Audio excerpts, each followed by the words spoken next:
저게. 아무나 안 돼. 아무나 안 돼.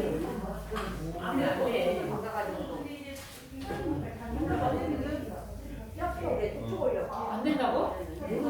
많이 하면 안 된다.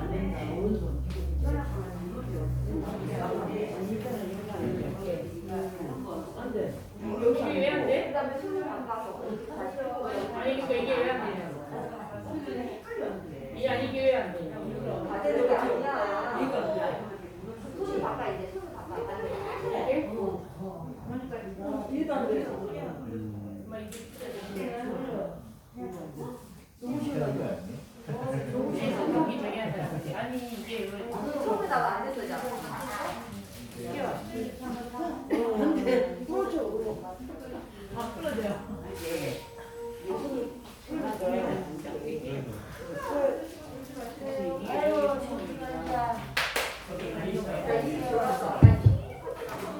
힘드신데 또 하겠습니다.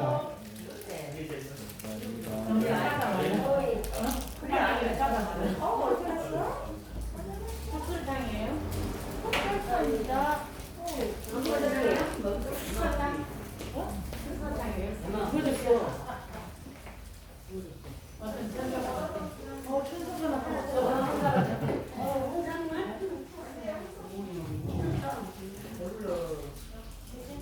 이런 거 되면 된거잖아. 한판 좀 드릴까요? 아니, 괜찮습니다.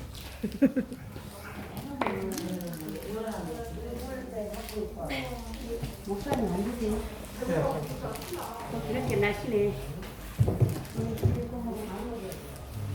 두 번째, 34쪽에 있는 셋째.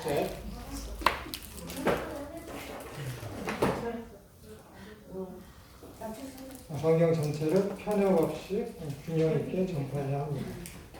성경 말씀에는 구약이 있고 신약이 있습니다.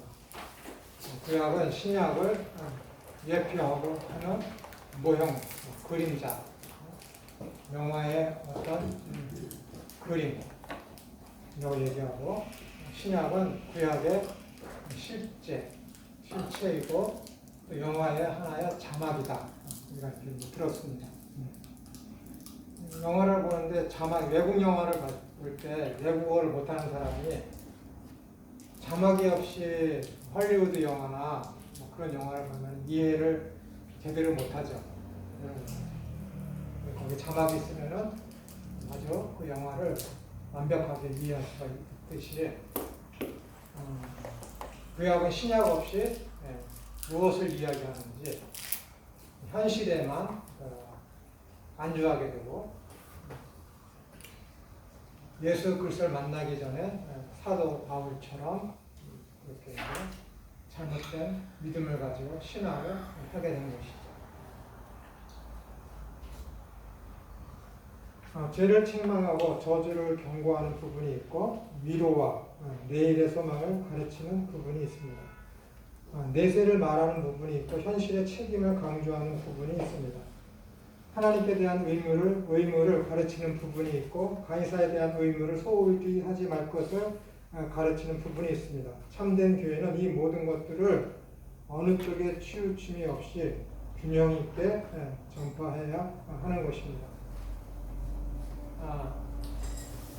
구약에서는 영적인 일을 이렇게 예표하는 것이라고 했는데, 구약에 썼던 그런 사건들이, 인물들이 모형이며 그림자, 예표라고 그래서 가상의 인물이나 가상의 사건이 아니라 실제 인물과 실제 사건을 통해서 신약에 있을 그런 일들을 보여주는 것이며, 영생, 하나님의 나라가 어떻게 이루어질 것이며 어떤 패턴이며 어떤 모양인지, 그 내용이 무엇인지를 구약의 인물과 사건들을 통해서, 그 다음에 제사와 여러 가지 절기들을 통해서 보여주고 있는 것입니다.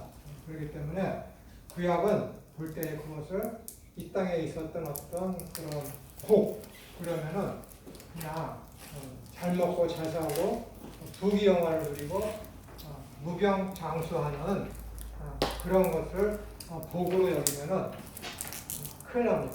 그런 것들이 실제적으로 예표하는 영적인 일이 무엇인가를 우리가 말씀을 통해서 잘 살펴봐야 되는 것이죠.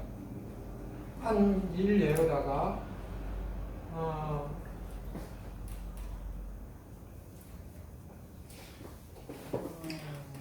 뭉둥병이라고 나오지 않습니까? 하나님으로부터 저주를 받았다라고 받은 병이다 라고 하는데 그것은 뭉둥병이 가지고 있는 특징을 알게 되면은 이것이 신약에 와서 무슨 의미인지를 알 수가 있습니다. 그것은 무엇이냐면은 문둥병들은 자신들이 어떤 그 고통을 느끼지 못하는 것이죠. 피부가 상하고 손톱이 빠지고 눈썹이 빠지고 머리가 다 빠지고 진물 나오고 그러는데도 고통을 느끼지 못하는 게 나병이라고 하기도 하고 이 병인데 그것이 죄에 대해서 무감각한 것들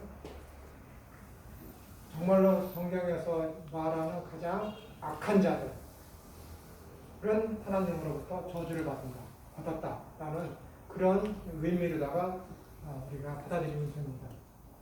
디모데전서 3장인가 6장에 보시면은 그들은 하나님의 말씀이 증거되어지고 하지만은 그것들을 받아들이지 않는 자들은 뭐라고 되어 있습니까? 그들은 양심의 화인을 받은 자들이다. 그렇게 아주 무서운 말, 양심의 화인. 어떤 목사님은 이 화인을 가지고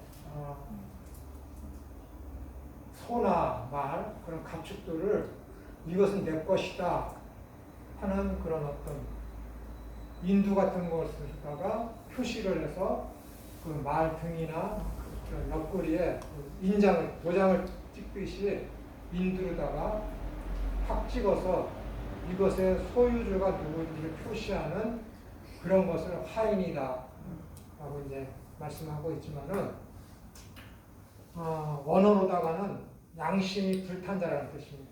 양심이 아예 불타서 선한 것이라고는 전혀 없는 자들, 죄가 무엇인지를 모르는 자들, 원법을 저지르고도 그것을 합리화시키는 자들, 그런 자들을 가리켜서 양심에 불탄 자들, 양심에 화인받은 자들이다 라고 이야기하고 있습니다. 한 번 나오죠. 그런 말은 사도 바울이 디모데에게 하는 그 말에서 그런 자들은 아무리 하나님의 말씀이 들려줘도 양심이 그런 불에 타서 없어졌기 마음이라는 것이 없어졌기 때문에 하나님으로부터 완전히 버리운 자들, 유기된 자들이죠. 그 대표적인 인물이 누구냐면 바로입니다. 바로. 하나님의 내리는 그런 10가지 재앙을 놓고도 그래 이런 재앙이 내렸으니 내가 너희를 보내줄게 하다가 또다시 안 보내고 그런 것을 계속해서 번복하다가 나중에는 멸망하게 되는 그런 우를 범하게 되는 것들 그런 것들을 로마서 1장과 2장에서는 하나님이 그들의 양심대로 살도록 내버려 두셨다라고 하는 것. 거기서 유기가 나타나는 것이 유기. 하나님의 어떤 예정은 두 가지가 있습니다. 구원하기로 택하는 예정과 하나님께서 버리시는, 유기해 버리는 예정. 그것이 하나님의 다 예정이죠. 하나는 축복이며 복이며 하나는 저주이죠. 저주는 당연한 것이고 복은 은혜입니다. 이렇게 이 바로가 하나님의 그런 여러 가지 계시들을 보고 그 다음에 경험도 하고 눈으로 보면서도 자기의 뜻을 돌이키지 아니하고 그 마음이 강팍하게 되어서 하나님의 뜻을 버리고 자기의 뜻을 고집하면서 결국은 이스라엘을 죽이려다가 자기가 망하게 되는 그런 결과를 초래하게 되는 것입니다. 그 성경에서는 하나님께서 바로의 마음을 강팍하게 하사라고 했지만은 그 강팍해진 상태를 내버려 두신 거예요.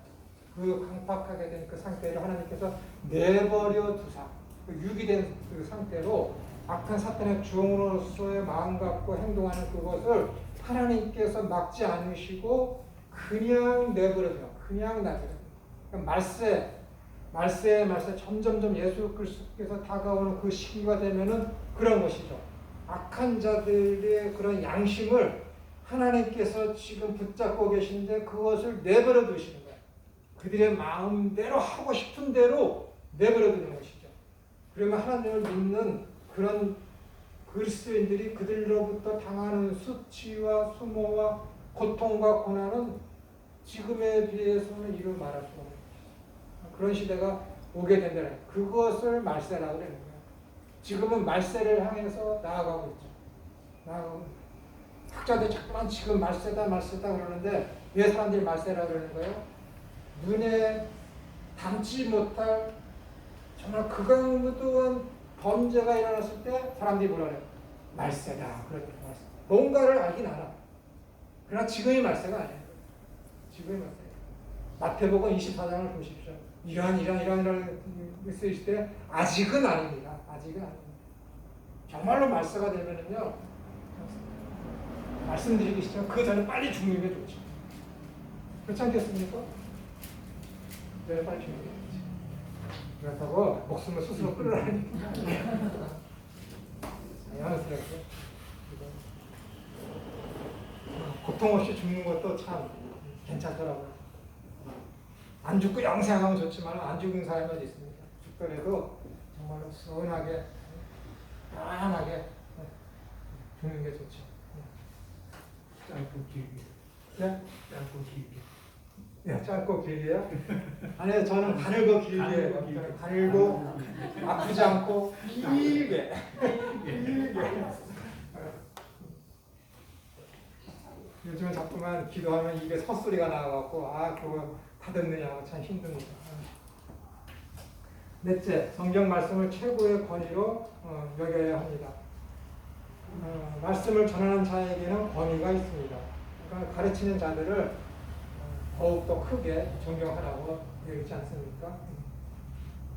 그러나 그 권위는 그 자신의 권위가 아닙니다. 그것은 그가 전하는 말씀이 가진 권위에서부터 비롯된 것입니다. 그러므로 참된 교회는 말씀의 전파자를 말씀과 같은 또는 말씀보다 높은 권위에 올려놓지 않습니다. 헤롯은 하나님께 돌려야 할 영광을 가로채다가 벌레에 먹혀 죽었습니다. 말씀의 전파자가 말씀의 권위를 가로채면 하나님께로부터 버림을 당하게 됩니다. 그런 사람은 말씀의 전파자가 아니라 그가 주장하는 사상의 교주에 불과합니다. 참 교회에는 이런 일이 없습니다. 말씀의 바른 증거는 교회의 신앙이 세워져가는 가장 기본적인 것이며 또한 가장 처음부터 세워져야 하는 것입니다. 또한 마지막까지 지켜져야 하는 원리입니다. 그러므로 교회는 말씀이 서라 하면 서고 가라 하면 가야 하는 존재입니다. 이것이 참 힘들죠. 한 예로다가 제가 말씀 설교를 했습니다. 그런데 그 설교를 내용을 나중에 사람들하고 이렇게 얘기하다 보니까는 너무 잘못 내가 증거를 한 거예요. 그럼 어떻게 되겠습니까? 내가 몇 월 며칠에 설교를 이렇게 했는데 이 본문의 내용이 그런 것이 아니었더라군요. 죄송합니다 하고 사과를 해야지.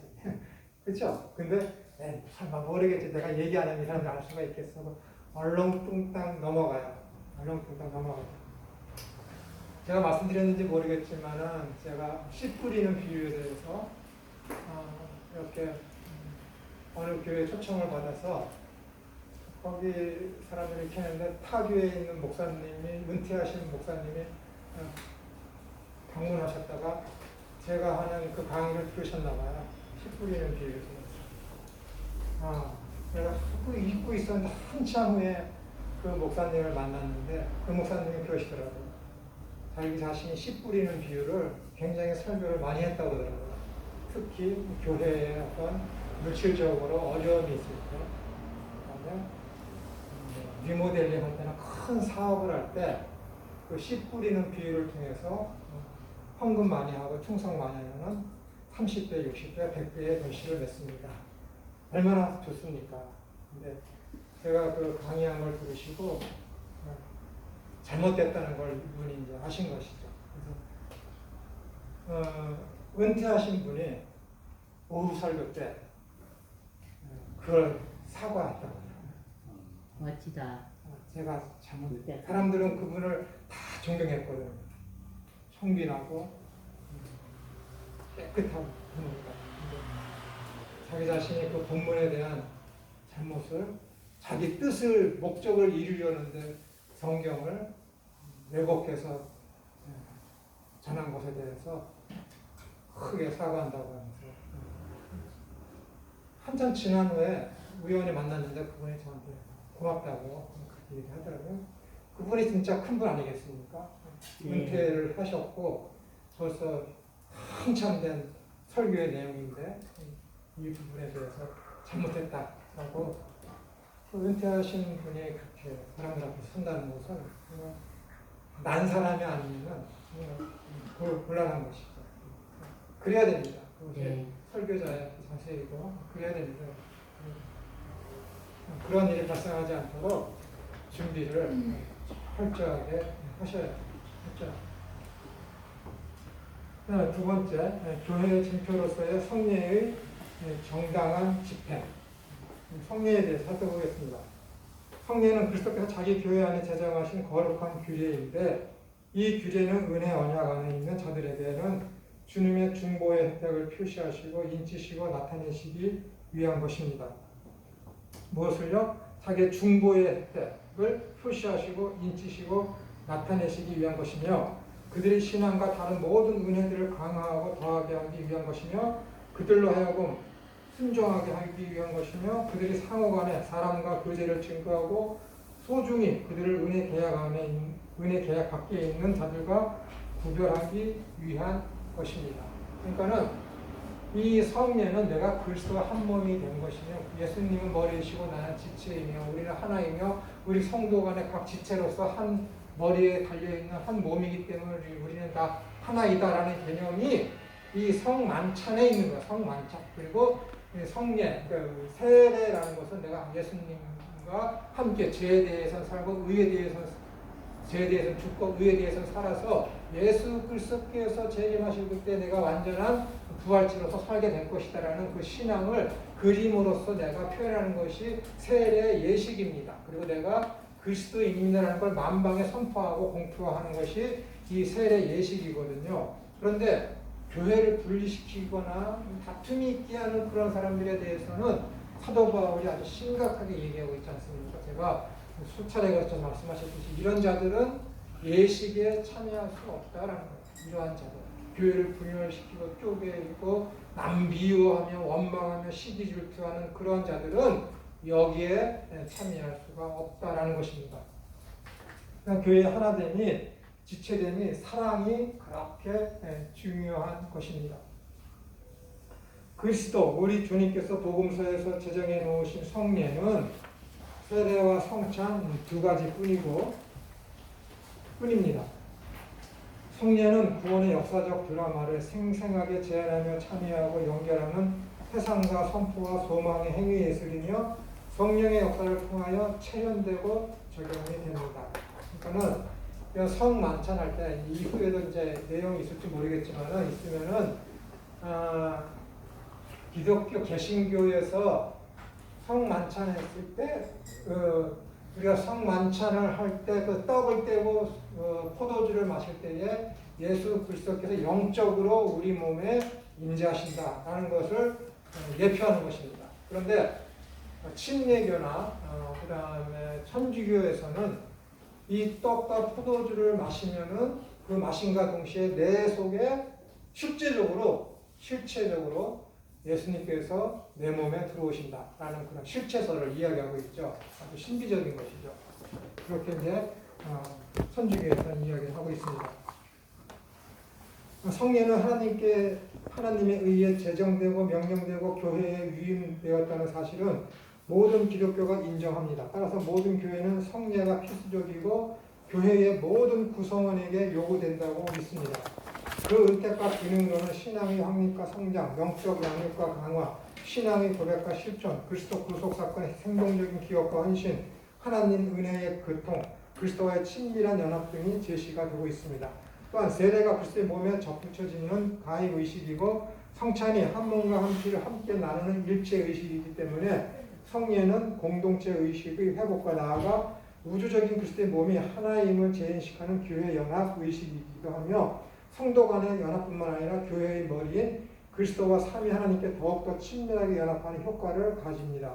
성례는 그리스도인이 과거와 현재와 미래를 통시하는 감사와 헌신과 소망의 예배 형식입니다. 그러니까 이것은 어떻게 되는 거예요? 예배 원래는 이것이 예배 때 모일 때마다 이것을 하는 것이 맞는 거예요. 맞는 거. 근데 사람이라는 것들은 매일같이 이것을 매주 일주일에 한 번씩 반복하게 되면 어떻게 되는 거예요? 그것을 아주 그냥 어떻게 습관화돼 갖고 거기에 대한 의미를 주기도문 외우듯이 우리들이 사도신경 외우듯이 그냥 일상화되어 버려서 습관화되어 버리면은 그것에 대한 의미에 대해서 사람들이 소홀하게 생각하기 때문에 이것을 많이 하는 데는 한 달에 한 번 아니면은 1년에 서너 번씩 우리 교회 전체적으로다가 제정해 놓은 세례 예식을 거하고 있죠.